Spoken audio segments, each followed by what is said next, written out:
Posibleng mawala ng internet ang buong mundo dahil sa posibleng pagtama ng solar superstorm. Are sounding the alarm on a so-called solar superstorm.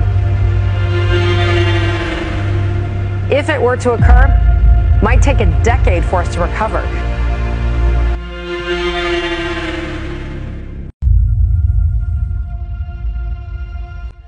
Bagamat kahanga-hanga ang Northern Lights o Aurora Borealis na isa sa mga gustong makita ng mga turistang nagpupunta sa malalamig na lugar, kagaya na lamang ng Iceland, Norway, Sweden at Finland, ay posibleng maging isa ito sa dahilan ng tinatawag ng mga researchers na Internet Apocalypse o Solar Superstorm. Ano nga ba ang Solar Superstorm?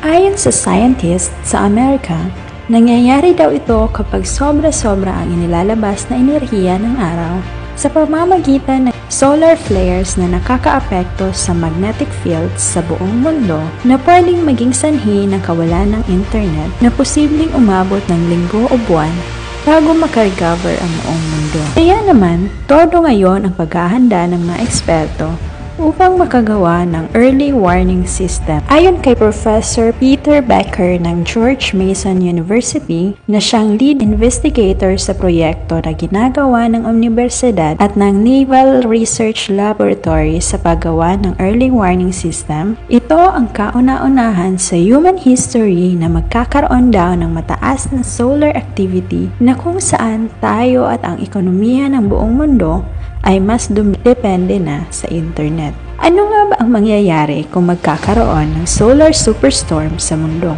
Bukod sa pagkawala ng internet ay magkakaroon din ng major disruptions sa power grids at commercial airline communications, damage sa mga satellites, pagkawala ng radio communications at GPS. Bagamat nangyari na ito noong 1859 na tinawag na Carrington Event, kung saan nagkaroon ng kabi-kabilang spark at sunog sa mga telegraph stations, ay mas maraming maaapektuhan ngayon, lalo na't halos lahat ng tao ay nakadepende na sa internet na siyang isa sa pinagkakakitaan o hanap buhay ngayon ng mga tao.